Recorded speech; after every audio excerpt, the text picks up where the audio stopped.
Soy Fernando Díaz Villanueva, hoy es 8 de febrero de 2022 y esto es La Contracrónica.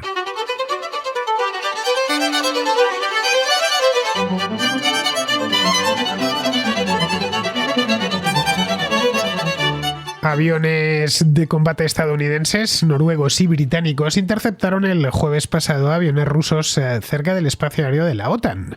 Un día antes, es decir, el miércoles, aviones militares noruegos identificaron e interceptaron aviones rusos en el mar de Barents, que está al norte de Noruega, ya en el océano glacial ártico. Ambos incidentes se han dado en un momento de máxima tensión entre Rusia y la OTAN. Rusia continúa aumentando su presencia militar en la frontera de Ucrania y ha incrementado su presencia marítima tanto en el Mediterráneo como en el océano Atlántico. A modo de respuesta, Estados Unidos ha adelantado que enviará a 3.000 efectivos a Europa, concretamente a las bases de Alemania, Polonia y Rumanía. No es mucho, 3.000 efectivos no es demasiado, pero constituye el primer contingente de tropas que envía el Pentágono hasta el viejo continente. Los incidentes aéreos en el extremo norte de Europa son relativamente habituales, especialmente en las repúblicas bálticas. El de la semana pasada, de hecho, empezó en el mismo Báltico. El Centro de Operaciones Aéreas de la OTAN recibió un aviso desde Estonia para que investigase aeronaves rusas que operaban cerca de los límites de su espacio aéreo. La Fuerza Aérea de Estados Unidos envió una escuadrilla de cazas, de F-15 exactamente, que verificó el aviso e interceptó a un grupo de combate que sobrevolaba el mar Báltico, pero sin penetrar en ningún momento en el espacio aéreo estonio, que es lo mismo que decir el espacio aéreo de la OTAN. Horas antes, la Real Fuerza Aérea Noruega había interceptado a otro grupo de combate aéreo ruso en el mar de Barents. Esto está al norte de Escandinavia, como os decía antes. No entraron tampoco en el espacio aéreo noruego. El grupo se dividió, una parte regresó a Rusia y la otra continuó hacia el sur, internándose en el Atlántico. Ninguno de los dos incidentes, como vemos, pasó a mayores porque las fuerzas rusas no se aventuraron en el espacio aéreo de la OTAN, pero en las repúblicas bálticas cunde la preocupación, cunde desde hace tiempo. Las tres están integradas en la OTAN desde hace ya más de 15 años y sus gobiernos temen que la situación se complique, que su situación se complique a causa de la crisis en Ucrania. Los tres comparten frontera con Rusia, la de Letonia se encuentra muy cerquita, a 575 kilómetros en línea recta de Moscú. La de Estonia, más cerca aún, de una ciudad importante, está solo a 130 kilómetros en línea recta de San Petersburgo. Los tres países formaron parte de la Unión Soviética y antes de eso fueron parte del Imperio Ruso, por lo que hay minorías rusoparlantes. En el caso de Estonia y Letonia alcanzan el 25% de la población y en el de Lituania es mucho más pequeña, ronda el 5%, aunque es mucho mayor en las ciudades, ya que en tiempos de la URSS se reasentó mucha población rusa en los centros industriales de la República Socialista de Lituania. Putin empleó en el pasado a los rusos étnicos como argumento para anexionar Crimea y provocar después la guerra del Donbass. Los gobiernos de las tres repúblicas bálticas, todas plenamente integradas en la OTAN, en la Unión Europea, también en la Eurozona, temen que desde Moscú se aviven tensiones étnicas para justificar un conflicto que quieren evitar a toda costa. En los tres casos son un ejemplo de éxito político y también de éxito económico, tres países libres y prósperos que a muchos rusos, bielorrusos, moldavos y ucranianos les señalan el camino adecuado a seguir.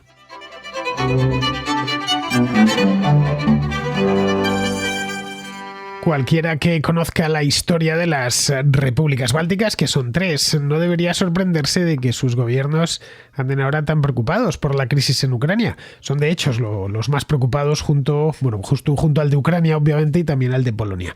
Pero allí especialmente preocupados porque los tres hacen frontera, hacen contacto, digamos, con la propia Rusia. Las repúblicas bálticas llevan con nosotros no mucho tiempo. Los más jóvenes, pues claro, no lo recordaréis, porque nacieron entre 1990 y 91 como tal. Pero vamos, que existen desde hace 30 años.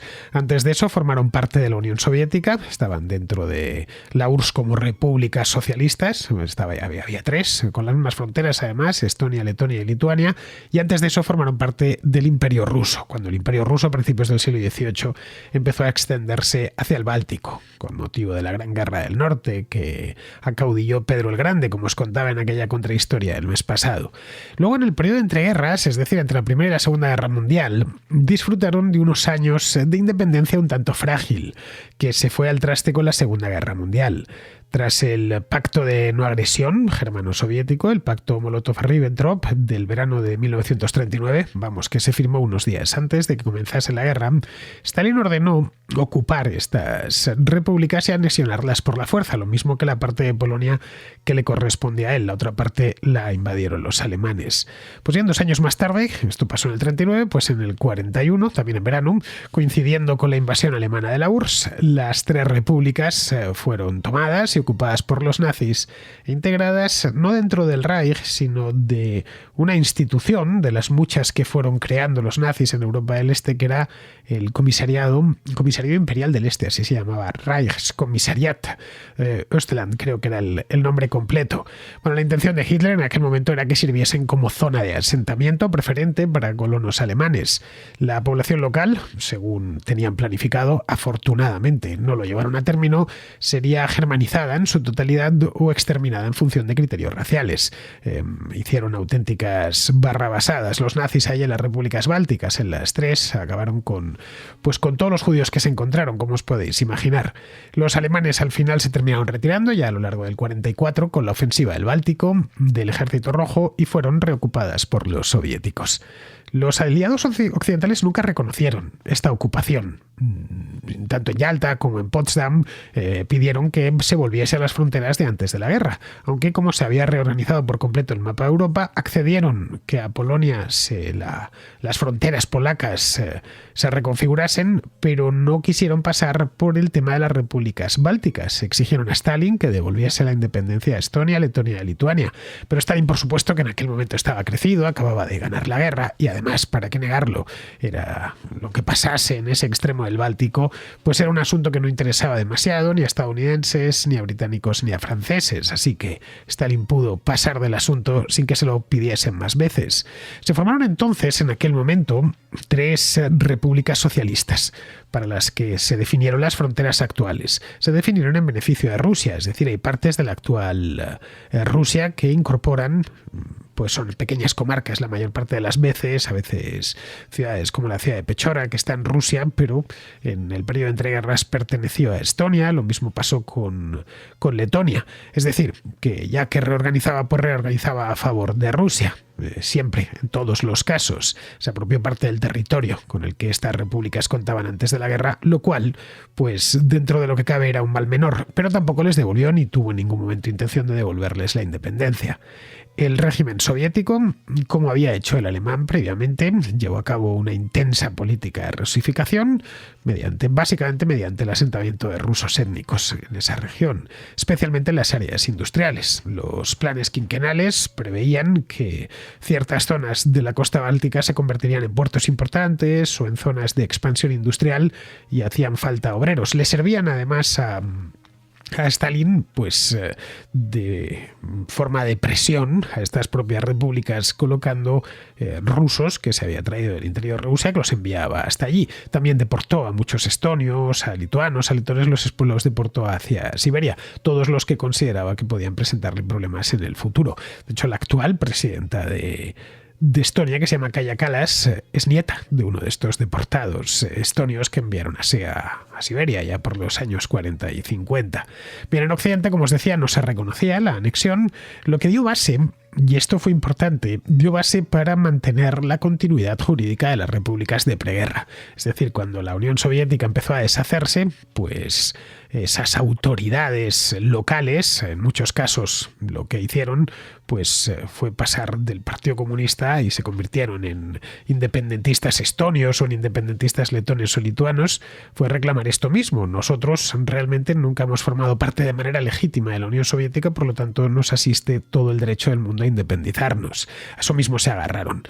Se independizaron en 2 tandas, entre 1990 y 1991, cuando pues pudieron recuperar su independencia, una independencia que tenía una vida corta, había durado solo apenas 20 años en el periodo de entreguerras, tuvieron poco menos tanto estonios, lituanos y letonios que inventarse su país. Nunca antes de ello había existido una república, un estado formado por estonios o por letonios o por lituanos, y aprovecharon el momento, lo hicieron en plena implosión de la Unión Soviética entre el 90 y el 91. En las tres repúblicas, eso sí, adoptaron democracias liberales inspiradas en las de Occidente y rompieron apresuradamente, y en esto fueron muy cautos y bastante sabios, como ha demostrado el tiempo. Rompieron los lazos que les unían con Rusia. Y lo hicieron con muchísima rapidez.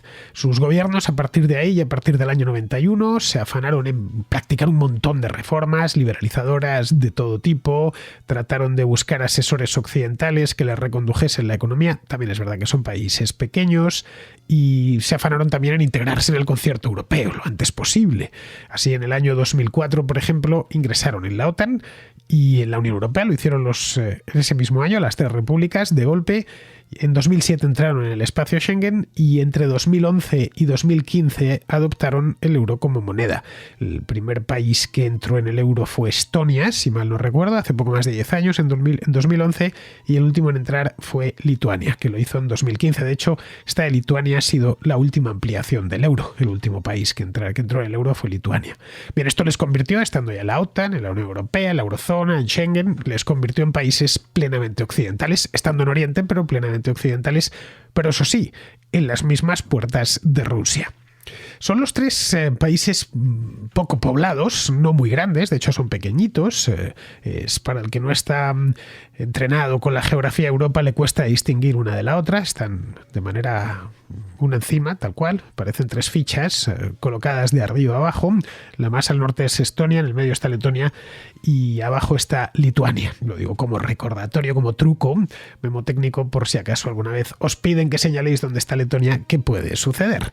Bien, pues entre los tres ocupan una superficie de unos 175.000 kilómetros cuadrados, que no es mucho, es el equivalente a Uruguay, para que nos hagamos una idea, y su población llega por los pelos a los 6 millones de habitantes. Yo he estado mirando los censos del año pasado y no llega, creo que se queda en 5.900.000 y pico. Tiene 1.300.000 Estonia, 1.800.000 Letonia y 2.700.000 Lituania, que es de las tres repúblicas bálticas la más poblada de las tres. También es la más grande, eso sí. Vamos, que son, como podemos ver, enanos, auténticos enanos, sobre todo si en el Google Maps alejamos el zoom, le damos al botón para que nos aleje el mapa, y vemos que realmente se empequeñecen por momentos conforme vamos avanzando hacia atrás, hasta quedar reducidas pues a países realmente pequeños. Y un gigante, están al lado de un gigante que además está permanentemente malhumorado desde hace pues ya bastante tiempo, que no es precisamente un vecino en el que se pueda confiar, que no es un buen vecino, en definitiva.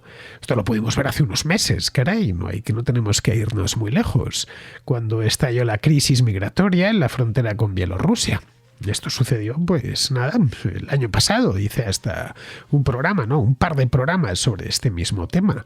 Los inmigrantes de Oriente Medio, estos que se había traído Lukashenko de Siria y de Irak hasta Minsk, los mandaron casi todos hacia la frontera polaca, pero también unos cuantos se dirigieron a Lituania o a Letonia, que hacen frontera con Bielorrusia.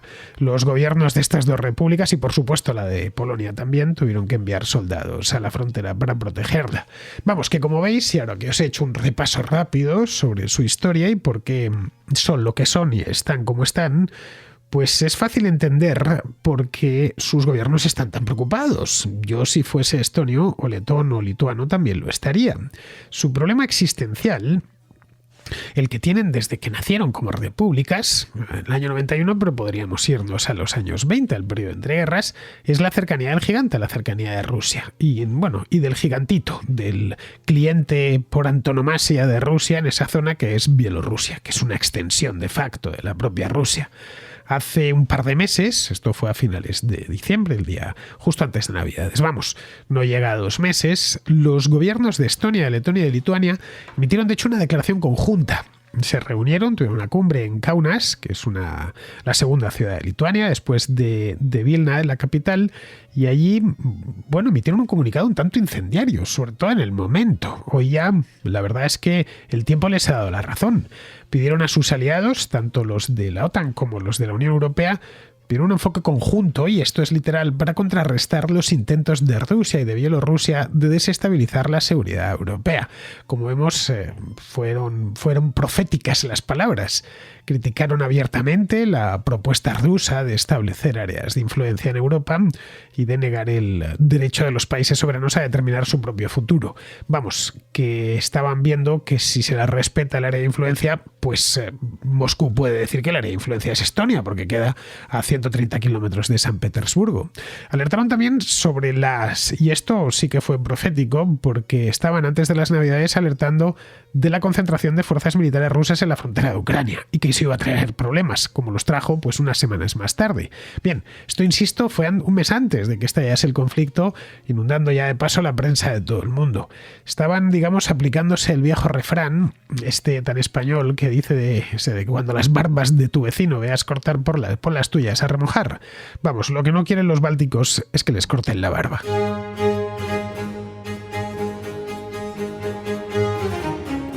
De cualquier modo, declaraciones de este tipo no son nada nuevo. Quizá nos puede sorprender ahora por ese carácter profético que tuvo esta reunión en Kaunas, que ahora lo releemos y decimos, caray, pues acertaron con todo porque luego se ha terminado liando. Ojo, y no se ha liado del todo, pero se ha liado lo suficiente como para darnos que hablar sobre esta historia de Ucrania durante meses. Pero vamos, que nos llama la atención porque efectivamente lo que advirtieron los gobiernos de estos tres países se ha reproducido con una precisión absoluta.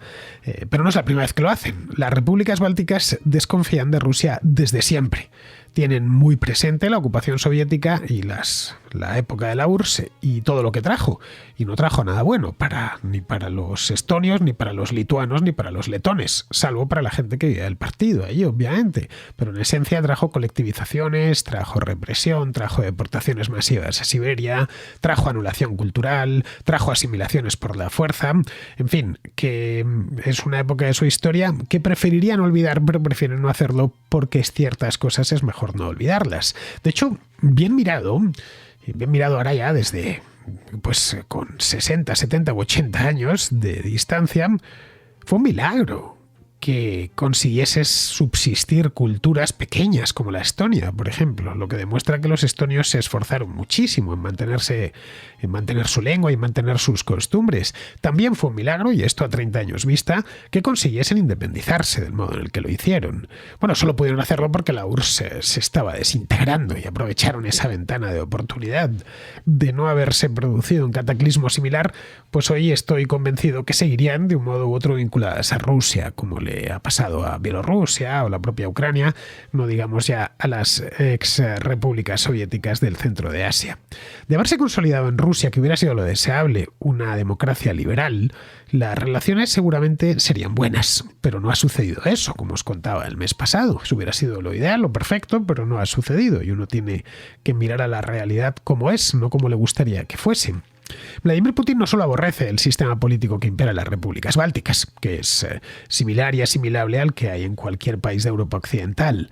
No solo eso, sino que lleva años tratando de reconstruir el área de influencia de lo que fue la URSS. No de reconstruir la URSS, no es exactamente eso, pero sí el área de influencia. Os contaba en aquel programa que hice que él sigue considerando, y con él muchísimos rusos, que el país sigue siendo una gran potencia, que tiene hechuras de gran potencia y que tiene por lo tanto que tener una actitud de gran potencia en el concierto mundial. Primero, ojo, que esto no es que se inventen nada los bálticos, es que les ha dado Putin motivos para desconfiar. Primero fue la intervención en Georgia, en Osetia del Sur y en Abjasia, esto fue en el año 2008. Pero aquello quedaba muy lejos. Pues la verdad es que Georgia queda muy lejos, todo hay que decirlo, y nadie en Europa le dio mucha importancia. Bueno, cosas que suceden en los Balcanes y poco más. Mucha gente de hecho lo asociaba a problemas como, qué sé yo, Chechenia o Nagorno-Karabaj, un asunto lejano que no alteraba realmente el equilibrio de fuerzas en Europa al estar pues eso mismo, tan lejano. Pero los gobiernos bálticos ya entonces, en el año 2008, acababan de integrarse en la OTAN y en la Unión Europea advirtieron del peligro. Nadie les escuchó, por supuesto. Luego, ya años más tarde, pues 6 años más tarde, con la anexión de Crimea en el año 2014, el problema empezaba a acercarse de una manera un tanto amenazadora. Ya no estamos hablando de un problemilla en el Cáucaso, en una región que nadie sabía en Occidente que existía, como la de Osetia del Sur o la propia Abjasia. Pero Crimea, mal que bien, cualquier persona culta, en Francia o en España o en Alemania, sabe localizarla perfectamente en el mapa y además está sensiblemente más cerca y y formaba parte de un país importante como es Ucrania, que le acababan de amputar una de sus partes. Así que eso ya era más serio. Desde entonces, la asertividad del gobierno ruso ha ido a mucho más, tal y como podemos ver ahora en la frontera entre Ucrania y Rusia. Lukashenko en Bielorrusia se ha crecido. El año pasado no hizo más que darnos que hablar. No sé cuántos programas he hecho de Bielorrusia. Desde el año no había nunca hablado de Bielorrusia. Me dio la oportunidad a partir de 2020, eso sí, de trabajarme a fondo los temas del este, lo de Bielorrusia, abrir la ventanita y de ponerlo en observación. Así que gracias a eso, pues he podido hacer muchos programas y estudiarme mucho más a fondo esta región del mundo. Y todo porque simplemente desató una represión feroz en agosto de 2020, el propio Lukashenko, ¿no? Y bueno, hace un mes, estoy hablando, sí, justo un mes, veíamos como el ejército ruso intervenía en Kazajistán porque se lo había pedido el gobierno kazajo, que se veían problemas.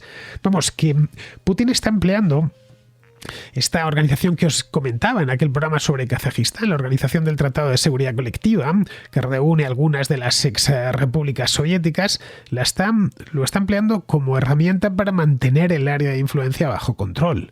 Bueno, está de hecho haciendo bueno el viejo chiste soviético, aquel que los soviéticos, los rusos de la época contaban sobre el Pacto de Varsovia. Decían que efectivamente el Pacto de Varsovia era una alianza defensiva porque solo invadía a sus propios miembros. Bien, pues las repúblicas bálticas lo están viendo, reconocen bien al lobo porque han estado en las fauces del lobo y les ha masticado durante muchos años. Se toman muy en serio lo de pertenecer a la OTAN. Bueno, cuando entraron todos respiraron aliviados. Y el europeísmo, tanto en Estonia como en Letonia como en Lituania, es transversal y ha centrado en todos los partidos políticos. Incluso los partidos populistas más euroescépticos, estos que desconfían de Bruselas en otros asuntos, partidos como los hay en todas partes de Europa, nunca jamás cuestionan la pertenencia a la OTAN. Eso es un consenso nacional en estas tres repúblicas y la necesidad de mantener bien financiado el ejército y mantener un gasto militar aceptable para que en el caso de que necesiten defenderse pues tengan con qué. Desde lo de Crimea, de hecho, el apoyo a la OTAN se ha fortalecido aún más. Esto han pasado ya 8 años y el miedo ahora, si antes advertían pues por algunas cosillas sueltas, ahora advierten porque es que sigue la guerra y el estado de tensión en un lugar tan cercano como es el Donbass. En Europa Occidental, de cualquier manera, es común que a los bálticos se les acuse de alarmistas, incluso de paranoicos a veces, de no habéis superado lo de la Unión Soviética y pensáis que todavía los rusos quieren invadir o si someteros, ¿no? La verdad es que Rusia nunca se atrevería, según están las cosas, a invadir Estonia, Letonia o Lituania. Por miedo, evidentemente, son miembros de pleno derecho de la OTAN y por miedo al artículo 5 del Tratado del Atlántico Norte, el de defensa mutua. Y eso es cierto. Es decir, una invasión militar rusa de cualquiera de las repúblicas bálticas desencadenaría una respuesta inmediata por parte de la OTAN. Pero en el Kremlin no hace falta que vayan tan lejos. Saben cómo apretar las tuercas a sus víctimas sin necesidad de mover un solo carro de combate. Su arma, de hecho, y lo utilizan siempre, son los rusos que viven fuera de Rusia. Sobre ellos justificaron la guerra de Osetia del Sur, justificaron la anexión de Crimea y están justificando la intervención en el Donbass. En las repúblicas bálticas hay muchos rusos. En Estonia y Letonia constituyen un cuarto de la población total. En Lituania mucho menos, en torno al 5%, pero están concentrados en las principales ciudades. En la capital de Lituania, que se llama Vilna, el 15% de sus habitantes son rusoparlantes. Y en la ciudad de Klaipėda, que fue el principal y el único puerto de aguas profundas que hay en Lituania, en el Báltico, se llamaba Memel, el Memelgebiet, en tiempos de la época del Imperio Alemán. Luego lo perdieron. De hecho, para Hitler, cuando llegó a Memel, para él era por fin, materializaban la letra del himno y podían los soldados alemanes desfilar por Memel. Bien, pues esta ciudad se llama Klaipėda y allí el porcentaje de rusohablantes es el 30%. El ruso, por lo demás, es un idioma muy conocido en esa región y lo habla con fluidez mucha más gente, porque durante décadas fue la lengua oficial y era en la que se impartía la enseñanza superior. Tras la independencia, los gobiernos de las tres repúblicas eran plenamente conscientes del problema. No podían expulsar a toda la población rusa, que en muchos casos era ya de segunda o de tercera generación. Vamos, gente nacida y criada allí. Estonios o letones o lituanos que eran, pues hijos o nietos de un emigrante, pero no les podían decir, tú eres ruso. Bueno, sí, de cultura y de lengua sí, pero he nacido en Tallinn o he nacido en Riga. Y mi padre también. Decir que no soy de aquí es aventurado. Al principio lo que se hizo fue negar la nacionalidad de todos los descendientes de rusos llegados a partir de 1940. Para obtenerla se les exigió aprender la lengua local y prestar juramento de lealtad a la nueva república. El ruso, por supuesto, perdió su rango oficial y tanto la administración como la enseñanza pasaron a hablar exclusivamente estonio, letono, lituano. El ruso perdió además su condición de lengua de prestigio que la había tenido. Los jóvenes empezaron a estudiar inglés o a estudiar alemán porque veían el futuro en el oeste, claro, su propio futuro. Hoy en día la mayor parte de los rusos étnicos en las tres repúblicas tienen ya la nacionalidad, han pasado 30 años, pero no quieren abandonar el ruso. En Letonia, por ejemplo, tienen hasta un partido político, se llama la Unión Ruso-Letona, que tiene representación en el Ayuntamiento de Riga y en el Parlamento Europeo. Hace unos años propusieron estos de la Unión Ruso-Letona, propusieron un referéndum para que el ruso fuese cooficial con el letón. El referéndum se celebró. Y esto fue en 2012, pero la iniciativa fue rechazada con un 75% de los votos en contra. La minoría rusa, como vemos, tiene representación política y puede expresarse libremente y mantener su cultura. Es decir, ni el ruso ni la cultura rusa está perseguida en ninguna de estas tres repúblicas. A escala municipal, de hecho, si el número de rusohablantes es grande, la administración mantiene esa lengua. De cualquier modo, el ruso está en franco retroceso en estas tres repúblicas.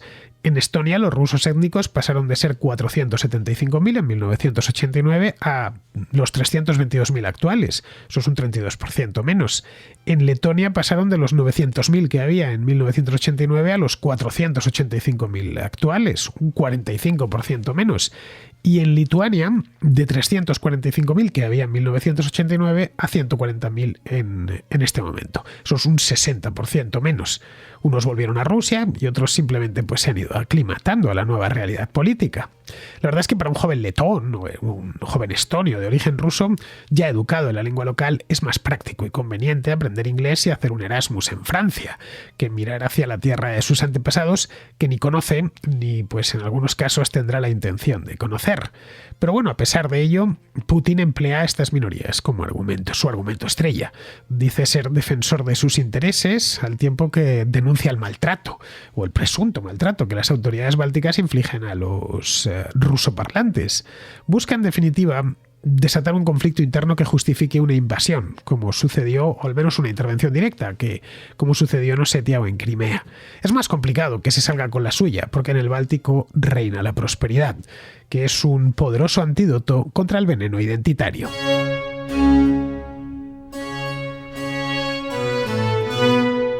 Vamos con la contrarréplica. Empezamos con Marcos, que está en Holanda y que quiere hacer algunas precisiones sobre el programa de ayer.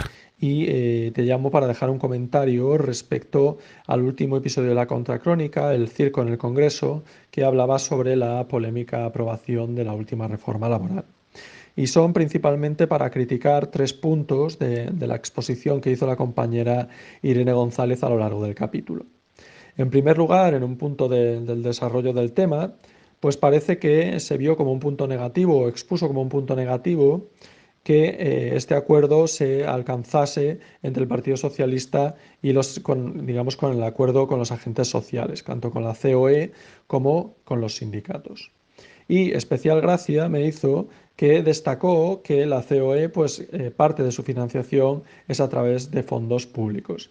Me hizo gracia porque en las decenas y decenas de acuerdos entre la COE y el Partido Popular, pues nunca se tuvo en cuenta la misma financiación pública que venía recibiendo y parece que esto solo es un problema o sale a colación cuando el acuerdo es entre la COE y el Partido Socialista. En segundo lugar, también un punto que me chirrió bastante es que se tomó como una crítica que el Partido Socialista cambie sus apoyos para aprobar distintas medidas. La verdad es que en el clima actual de pluripartidismo en el que estamos, pues yo vería más algo positivo que el partido de gobierno sea capaz de alcanzar acuerdos con, distintos partidos políticos, con distintas ideologías y con distintas maneras de entender.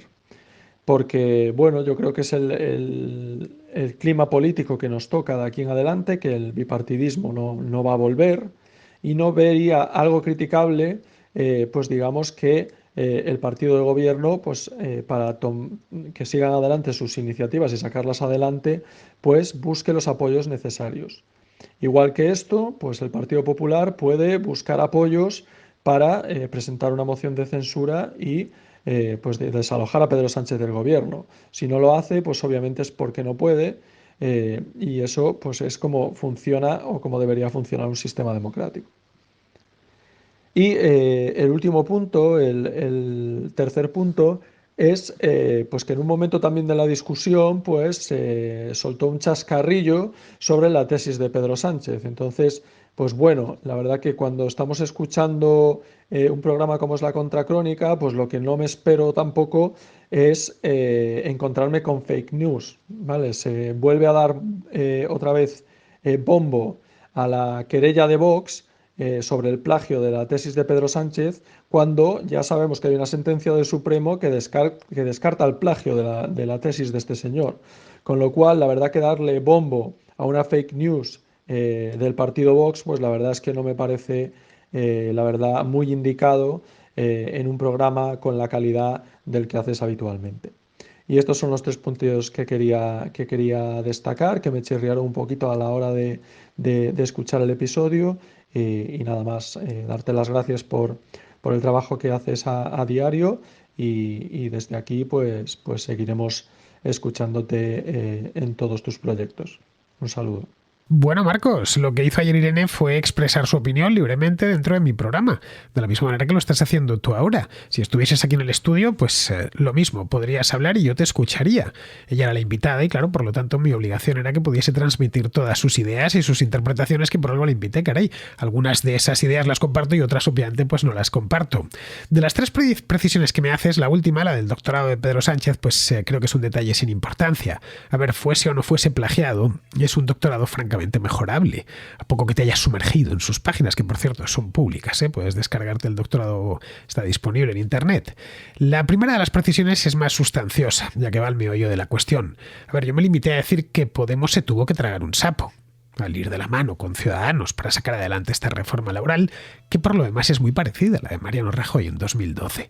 Bien, esto no es que lo diga yo, es que lo dijo Pablo Iglesias un día más tarde. Dijo algo así como que la izquierda se había salvado de puro milagro y por un voto erróneo. Pedro Sánchez, como tiene una mayoría tan minoritaria, de solo 120 escaños, pues necesita socios para todo.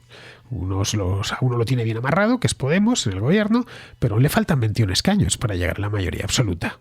Hasta la fecha casi todo lo ha pasado junto al grupo de investidura, que está escorado hacia la izquierda. Esta vez buscó los apoyos en el centro y en la derecha. Recuerda que el PNV votó a favor. Pero aun con todo, se salvó de milagro y, como dijo Pablo Iglesias, por un voto equivocado. Es decir, que pasó justísimo y él estaba dispuesto a pactar con quien hiciese falta, porque buscó primero el apoyo de Bildu y de Esquerra, pero le dijeron que no, porque por el tema este de los convenios, de que prevaleciese el convenio autonómico sobre el nacional. Respecto a lo de la COE, pues a ver, es cierto, claro, que recibe subsidios del Estado, gobierne quien gobierne, pero el problema de la COE, como el de los sindicatos, es su poca, por no decir a menudo nula representatividad que tienen en España. Muy pocos trabajadores se sienten representados por comisiones obreras o por la UGT, y muy pocos empresarios se sienten representados por la Confederación Española de Organizaciones Empresariales, que es lo que atiende el acrónimo COE. Esa es la cruda realidad. Se arrogan un papel mediador que no les corresponde por el número de afiliados que tienen. Al final, esto de los famosos agentes sociales a mí me recuerda un poco al sindicato vertical de Franco. No sé, reducir la representación de 20 millones de trabajadores a 3 o 4 sindicatos, pues me parece sinceramente una simpleza. O reducir la representación de cientos de miles de empresas a una sola confederación, pues también. Más aún teniendo en cuenta lo complejo que es el mundo de la empresa y lo heterogéneo. No sé, tan empresario es alguien que tiene una pequeña contrata que realiza obras a domicilio como Amancio Ortega, que es uno de los hombres más ricos del mundo, con un imperio.